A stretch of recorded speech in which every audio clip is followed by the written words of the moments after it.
James was enjoying his life on the island of Sodor, but he still had a lot to learn.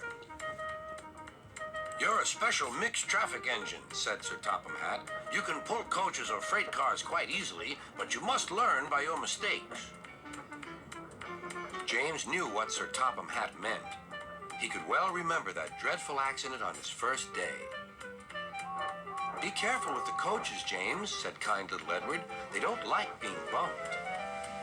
Everyone came to admire James. "I'm really a splendid engine," he thought, and suddenly let off steam. Whoosh! A shower of water fell on Sir Topham's nice new top hat. Just then the conductor blew his whistle, and James thought they had better go. Go on," he puffed to Edward. Don't push," replied Edward. The coaches were grumbling too. Don't go so fast. But James didn't listen.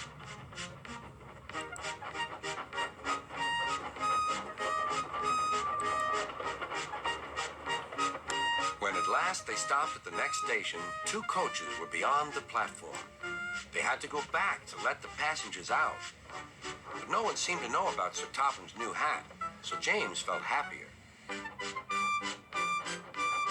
Presently, they came to the station where Thomas was waiting with his 2 coaches. "Hello, James," said Thomas. "Feeling better? That's good."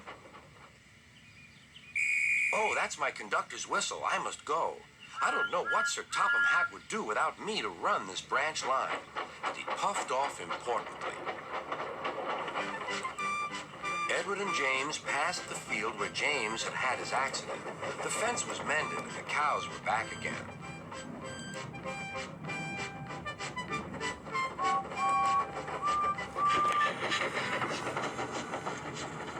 They ended their journey and rested before setting off for home.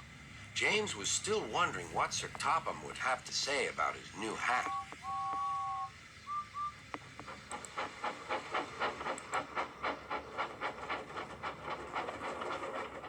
Next morning, he spoke severely to James. "If you can't behave, I shall take away your red coat and have you painted blue." James didn't like that at all.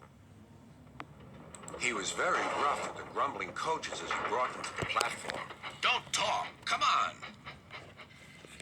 "Gordon never has to fetch his own coaches," he thought to himself, "and he's only painted blue." To make James even more cross, this time no one came near him. "I'll show them," he thought. "They think Gordon is the only engine who can pull coaches."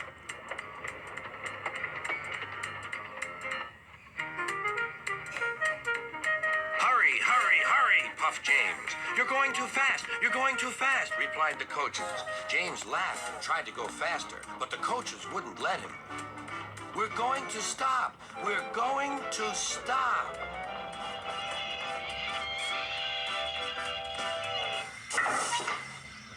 What's the matter? James asked his driver. The brakes are on. Leak in the pipe, most likely. You've banged the coaches enough to make a leak in anything. How shall we mend it? Said the conductor. We'll do it with newspaper and a leather bootlace, replied the driver. But where is the bootlace coming from? Asked the conductor. Ask the passengers, said the driver.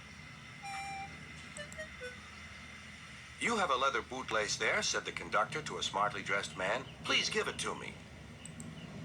I won't. Then I'm afraid the train will just stop where it is. The passengers all said what a bad railway it was. Then they told the man how bad he was instead. Everyone was very cross. At last he handed his laces over. The driver tied a pad of newspaper tightly round the hole in the brake pipe, and James was able to pull the train.